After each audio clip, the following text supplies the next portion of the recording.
Bonjour à tous, j'espère que vous allez bien. On se retrouve sur une nouvelle vidéo sur Aeonsent Legacy. Et du coup, enfin le Legacy, pas du tout Legacy, j'ai Legacy en face de moi, du coup je répète bêtement ce que je vois. Aeonsent du coup, pour affronter tous les boss du jeu en hard, donc avec la boîte de base et ses extensions, Guerre éternelle et ses extensions, et Aeonsent Legacy. Et donc là, nous sommes pour affronter le dernier boss de niveau 3, la Reine Carapace. Alors, déjà elle a 60 points de vie, ce qui n'est pas beaucoup. Donc normalement, déchaîné, on place 2 borgs en jeu. Là, pour plus de difficulté, on en placera 3. Chaque borg est un serviteur qui a 1 point de vie. Lorsqu'un borg entre en jeu, placé sur la prochaine case disponible de la piste borg. Lorsque un joueur inflige des dégâts à une borg, pourquoi je dis borg? Bog, à une bog, il peut subir un dégât pour distribuer les dégâts parmi plusieurs bogs. Lorsque la Reine Carapace a 15 bogs en jeu, il faut en acheter une autre. Grévol prend un dégât à la place.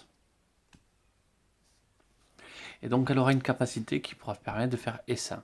Et quand on fait un essaim, on regardera combien il y a de bogs en jeu. Je crois qu'elle commence avec 2 bogs. Voilà. Donc après, on en met 3 en jeu. Le hasard déface le sort préparé et met 2 bogs en jeu. Grévol prend 5. Le joueur ayant le moins de vie subit 3 dégâts, défausse une bog. Et hop, les joueurs perdent la partie.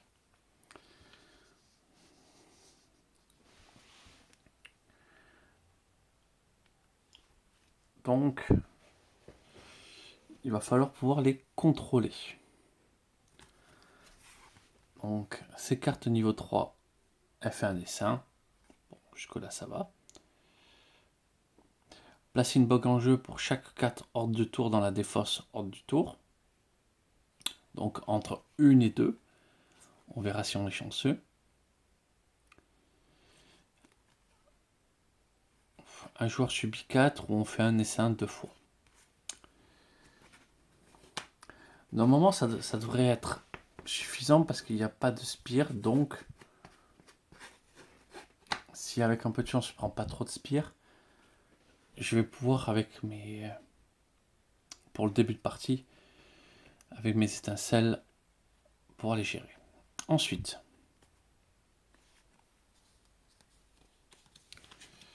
ah oui, ça c'était niveau 2. Petite inversion. Ah si, il y a...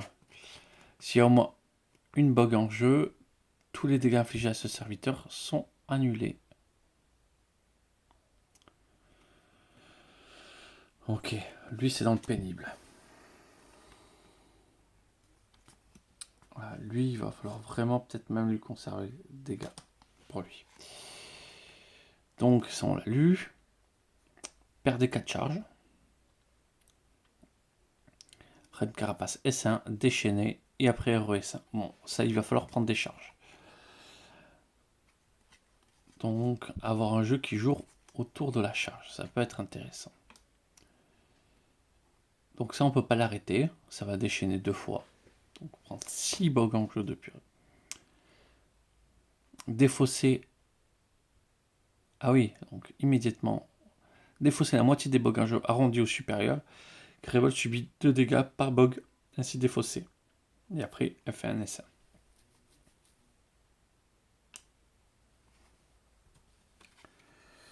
Et alors, les capacités de niveau 3. Essaim, déchaîne, essaim. Ok. Fabrique à asticot. Déchaîner 3 fois. Ajouter de la vie à ce serviteur au double du nombre de bogs en jeu. Durable, ça fait des essais. Lui, on veut vraiment pas le voir arriver. Et alors, MMS, j'ai encore confondu. Ouais, ça c'était du niveau 3. Les bogs ont 2 points de vie. Les bogs ayant subi des dégâts récupèrent tous leurs points de vie à la fin de chaque tour. Immédiat, déchaîné. Puissance 3.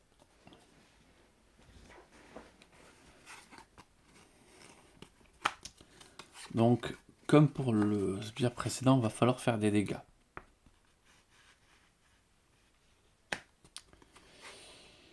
Et j'étais en train de réfléchir à un personnage qui pourrait faire du dégât à court terme au début.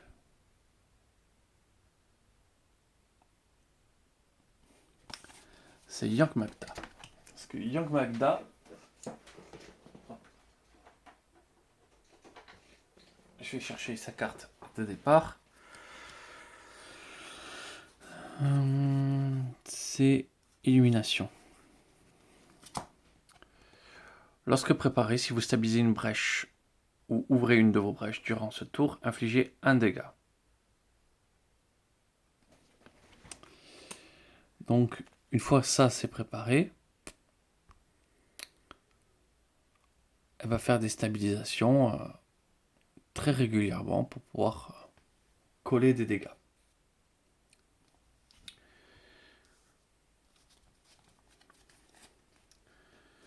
Donc, Yank Magda pense me permettre de gérer les bogs en début de partie. Parce que 2, 3, 4, 5. Du coup, il y a potentiellement 15 dégâts comme ça. Donc ça peut vraiment le faire.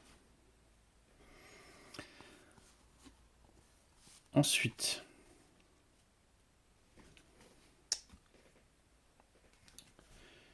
j'ai juste réfléchi à elle. Donc elle, c'est plutôt pour fin de partie.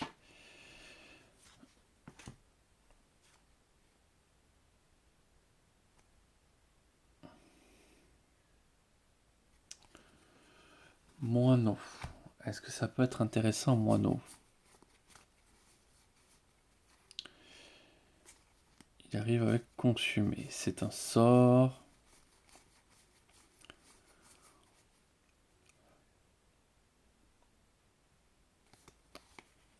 Ouais, je suis pas emballé. Donc, non. Ensuite.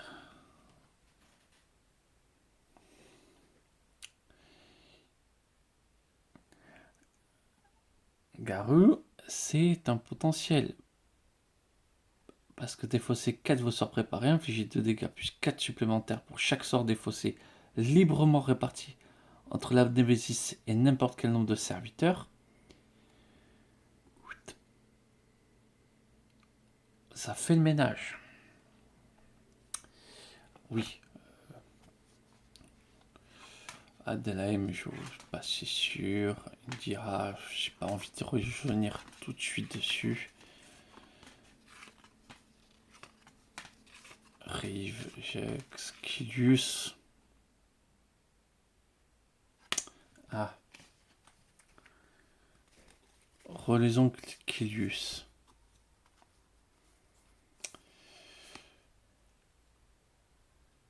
Un serviteur. Sauf que un bog, c'est pas un serviteur.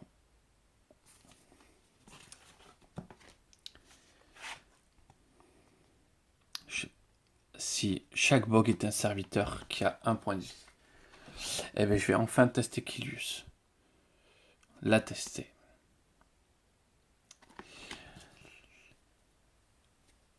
Ok. Bon, en termes de perso, donc là, la stratégie tourne autour un petit peu plus des personnages. Ouais, comme ça, en plus, je suis content de ne pas utiliser Garou, parce que je m'en sers très souvent. Ça fait partie de mes personnages préférés. Parce qu'il paraît d'être un gros bourrin, mais en fait, son jeu, il est assez subtil. vrai. Bon.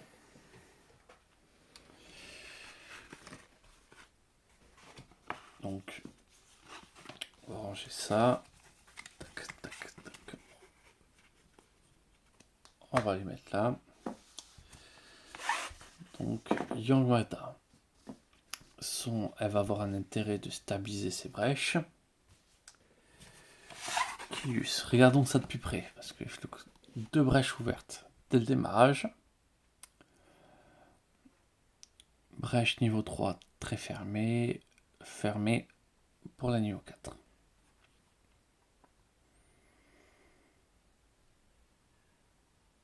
À chaque fois il a 2 sorts, il inflige 2 dégâts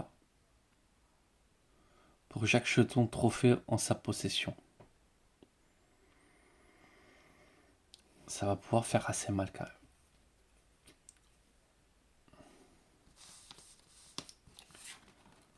même. Il pourra toujours se les charger. Donc ça va bien marcher. Maintenant, les 2 personnages vont devoir faire des charges. Parce qu'il y a quand même des charges à perdre. Derrière ici,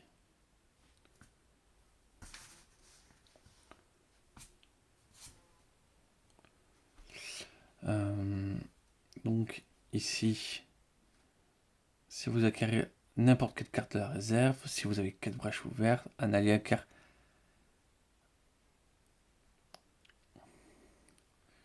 Donc on va pouvoir récupérer des cartes chères.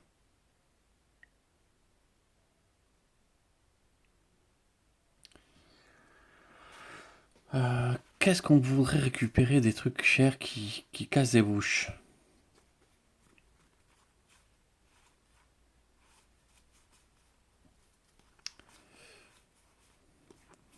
Ça peut être intéressant.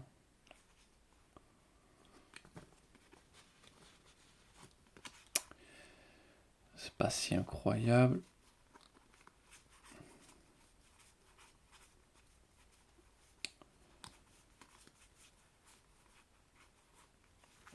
Attendez, il manque des...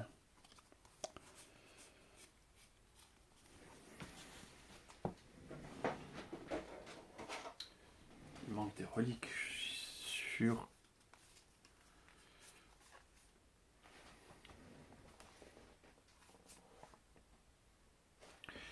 Alors, je vais prendre les reliques aussi que j'ai... Ah oui, c'était des trucs que j'avais virés. Ça pour 8. Qu'est-ce que ça fait? Un allié peut piocher 2 cartes. Détruisez cette carte, subissez un dégât, placez une carte Nemesis actuellement en jeu sur le paquet Nemesis. Ça pourrait être tempo. Gagnez 2 jetons pulsation. Vous pouvez dépenser 4 jetons pulsation pour ouvrir une brèche fermée d'un joueur. Donc non, ça clairement pas. Ok, pas emballé par ça.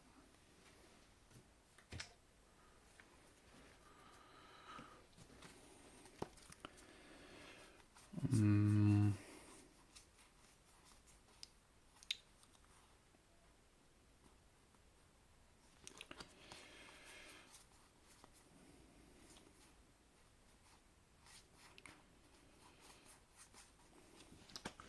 pense qu'on va jouer des trucs pas trop chers comme la dague, qui saura se rentabiliser pour sûr.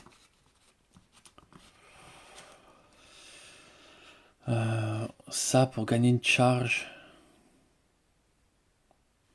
c'est pas...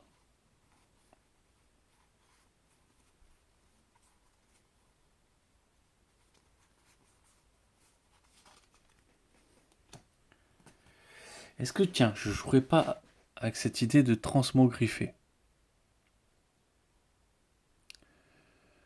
On détruit une carte de ma main, je gagne une carte de la pile réserve qui coûte 3 ou plus.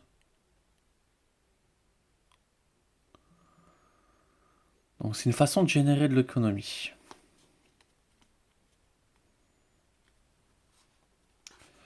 Ah si, ça c'est peut-être pas mal.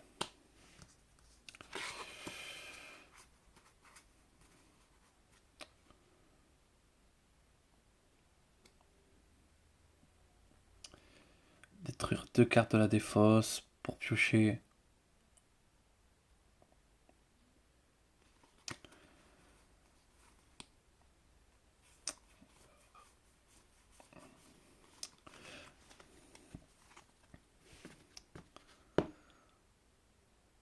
Ça stabilise, du coup ça inflige 3 dégâts, ça va chercher des sorts. Ça aussi. Toutes ces reliques peuvent être intéressantes. Maintenant,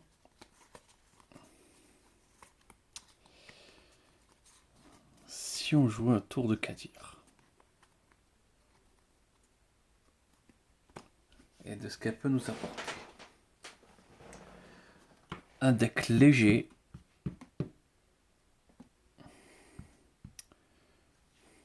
Donc déjà ça vaut 4. Mais ça vaut 3.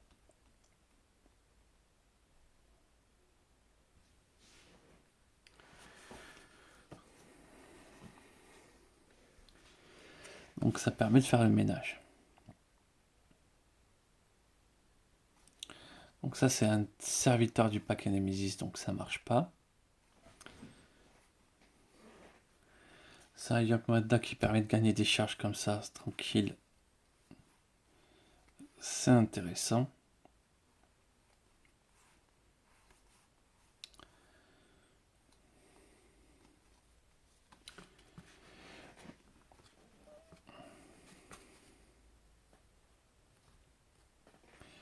Je pourrais jouer fléchette thermique peut-être Kilius.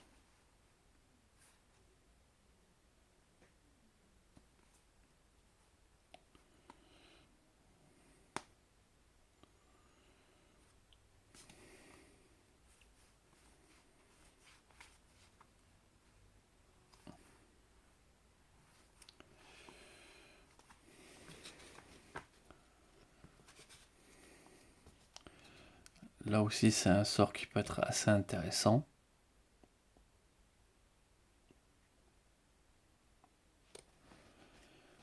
Ah peut-être ça, c'est... Ah, mais ça coûte 3.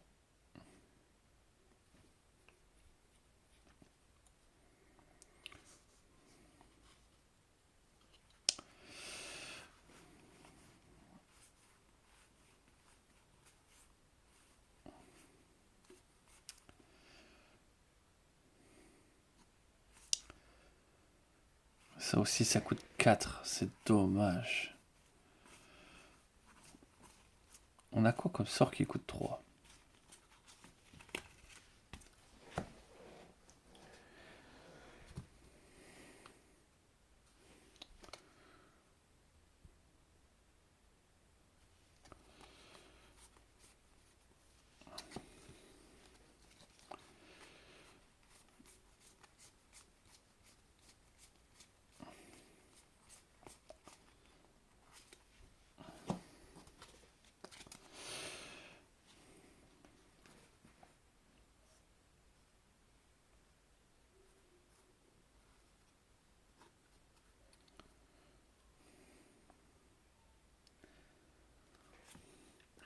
Des embrasés.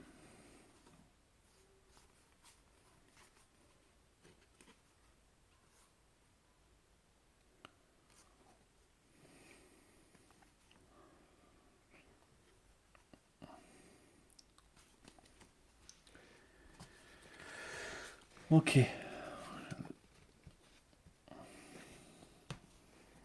Là aussi, déjà... J'ai pas des gros dégâts, mais... Normalement, Kilius va devoir... Je vais être plus intéressé pour charger mes dégâts qu'avoir des gros dégâts.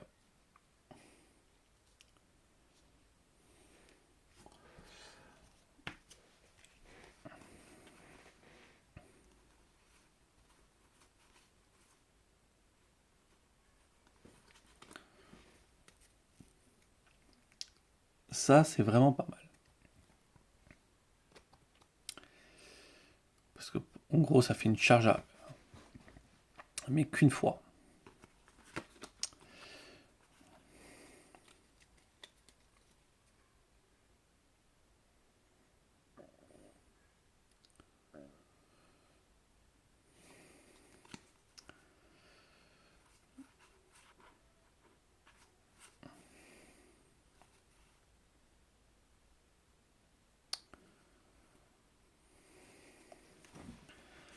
Du coup, ça, ce qui me permettrait de stabiliser des brèches. 4.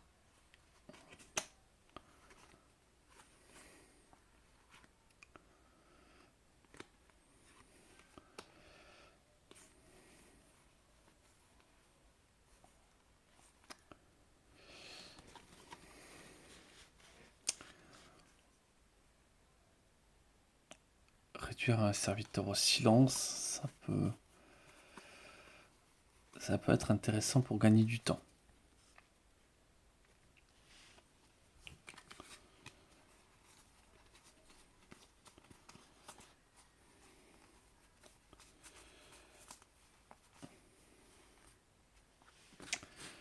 Est-ce que je vais pas préférer la Bérylite? Bon. L'idée, on l'a. Hein, ça se dessine.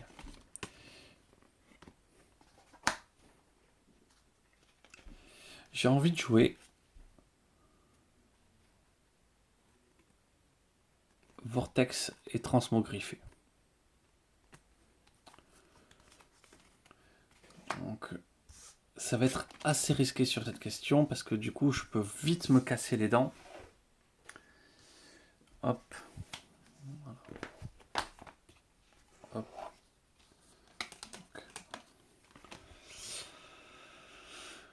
Je peux vite me casser les dents là-dessus.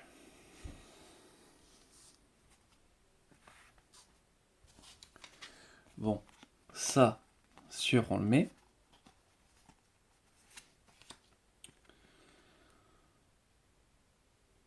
Et ça peut être aussi intéressant. Parce que ça va stabiliser ces brèches. Une fois que c'est stabilisé, je peux le transmogriffer pour récupérer un truc qui coûte 5.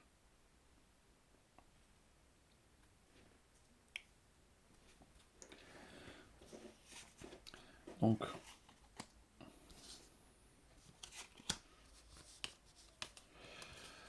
si je mets celle-là,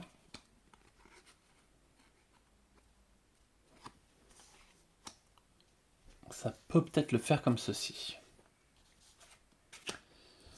Maintenant, les sorts. 3, c'est là où je vais peut-être manquer de place.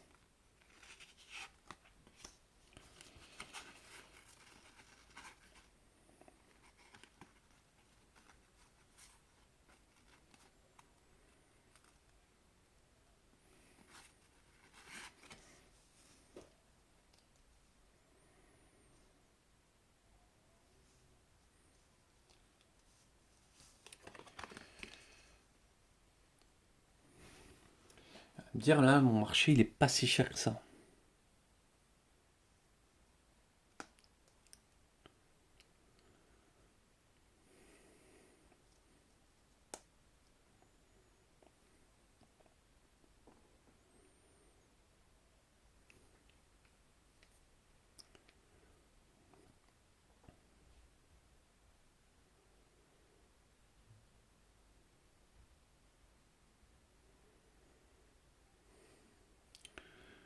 Un sort préparé qui va pouvoir nettoyer calmement les petits bords.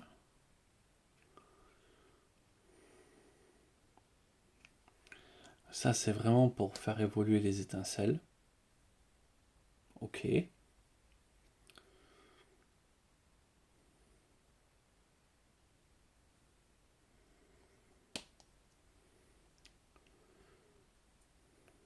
Que je pourrais encore faire évoluer.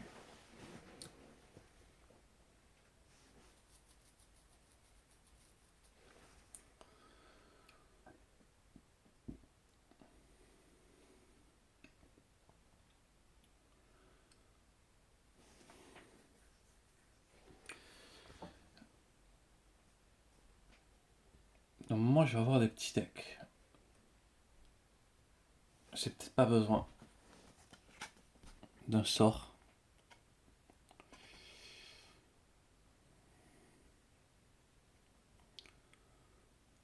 Six.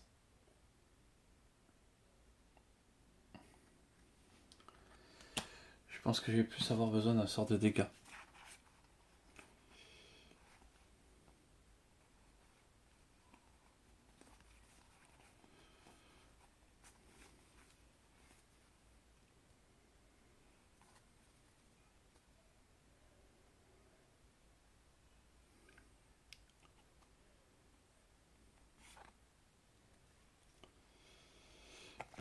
Je vais plutôt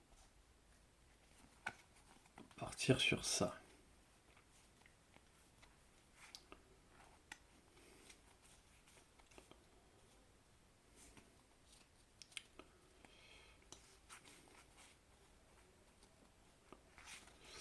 Ouais, je pense que ça va le faire. Alors.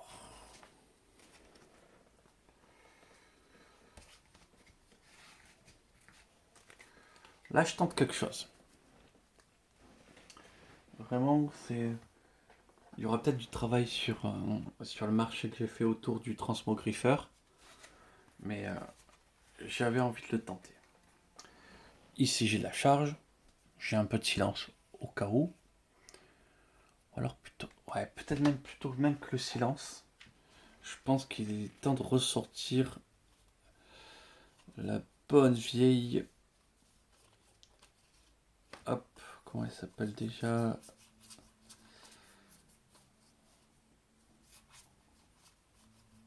Jade. Ah oui, voilà. Peut-être même la jade, comme ça, hop, pouf. La jade, quand j'en ai plus vraiment besoin, je peux la transformer en quelque chose qui coûte 5. Ou un sort. Ouais. On va le tenter comme ça. Un peu plus original. Ok. Ben, il me reste plus qu'à préparer du coup le deck de la Nemesis. Préparer le marché. Et on se retrouve demain pour du coup l'affrontement contre la Reine Carapace. Voilà. Je vous remercie d'avoir regardé. Je vais vous souhaiter une excellente journée. Et je vous dis à très vite.